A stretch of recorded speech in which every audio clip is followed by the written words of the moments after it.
ပုရုဇဉ်ဆိုတာကောင်းတာလည်းလုံးမိတာပဲမကောင်းတာလည်းလုံးမိတာပဲအဲ့တော့မကောင်းတာတွေလုံးမိပြီးလို့ရှိရင်လည်းတစ်သက်လုံးအရှုံးပေးရမှာလားဆိုတော့မဟုတ်ဘူးအဲ့ဒီကံတရားတွေကလွတ်မြောက်တဲ့နိလန်းတွေရှိတယ်ဆိုပါတော့အကုသိုလ်တစ်ခုလုံးထားမိပြီပြင်လို့မရတဲ့အကုသိုလ်ဆိုတာမရှိဘူးเนาะပြင်လို့မရတာအကုသိုလ်ဆိုတာမရှိဘူးဒေဝရကြီးကအမြင့်ဆုံးအကုသိုလ်ကံကျူးလွန်တာဘုရားနဲ့ပတ်သက်တဲ့လောဟိတုပ္ပါဒက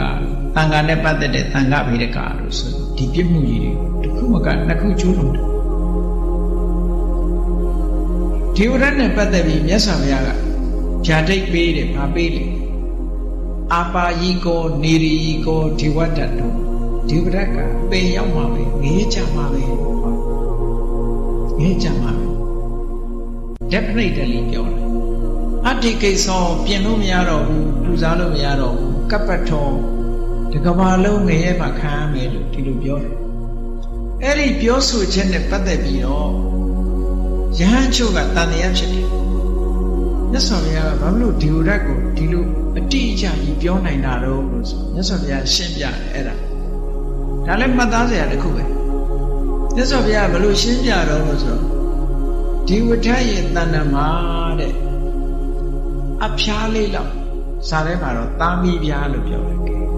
နားလည်အောင်အဖျားကလေးနောက်ထောက်ပြစရာ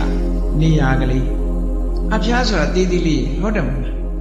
အဖျားကလေးလောက်ထောက်ပြစရာနေရာလေးမှာတောင်ကုသိုလ်ဖြူစင်တဲ့သဘာဝတရားတွေမကြံတော့ဘူးလေအဲ့ဒါလောက်မကြံလို့ငါဗျာဒီလိုဟောတာအကယ်၍အဖျားကလေးလောက်ထောက်ပြစရာကုသိုလ်လေးကြံနေသေးတယ်ဆိုရင်ငါဒီစကားမပြောဘူးဆိုကြည်ဒေဝရတ်မှာကုသိုလ်တွေလုံးဝကုန်သွားတဲ့အဓိပ္ပာယ်မျိုးမြတ်စွာဘုရားပြောတယ်နော်အဲ့ဒီပုဂ္ဂိုလ်မျိုးမှာငရဲကြမှာလို့အတိအကျပြောရတယ်။ဉာဏ်တဲ့ပုဂ္ဂိုလ်တွေငရဲကြမှာလို့အတိအကျပြောလို့မရဘူး။မြတ်စွာဘုရားရဲ့ဒေသနာတော်ကကြည်ဟောပုံချင်းမတူဘူး။မြတ်စွာဘုရားကပါဏာတိပါဒနဲ့ပတ်သက်ပြီးတော့နိခန္ဓနန္ဒဗုဒ္ဓကြီးကဟောတယ်။ပါဏာတိပါဒအမှုပြုတဲ့ပုဂ္ဂိုလ်အလုံးဟာငရဲကြတယ်လို့ဒီလိုဟောတယ်။မြတ်စွာဘုရားကအဲ့လိုမဟောဘူး။ဟောပုံချင်းတစ်ခုတူမတူစဉ်းစားကြည့်။သူဟောတာကပါဏာတိပါဒလုတ်သူအလုံးသည်ငရဲ၌ဖြစ်သည်ငရဲကြသည်ဒီလိုဟောတယ်နိခန္ဓ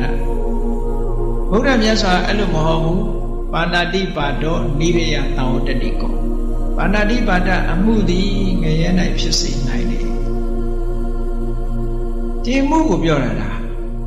ငရဲမှာဖြစ်မယ်ဖြစ်ရမယ်လို့မပြောဘူးနော်အကုသိုလ်မှုပြုရင်ငရဲကြမယ်လို့မပြောဘူးဒီဟာကငရဲကိုကြစေနိုင်တယ်လို့ပြောတာစကားချင်းမတူဘူးငရဲ၌ဖြစ်စေနိုင်တယ်ဆိုတဲ့စကားကိုပြောတေချာပေါက်ကြမယ်လို့ပြောတာမဟုတ်သို့တော့သူအကျိုးပေးရင်ငရဲကြဖို့ရှိတယ်ကောင်းတဲ့အကျိုးကိုပေးမယ်ဆိုတာဒါပြော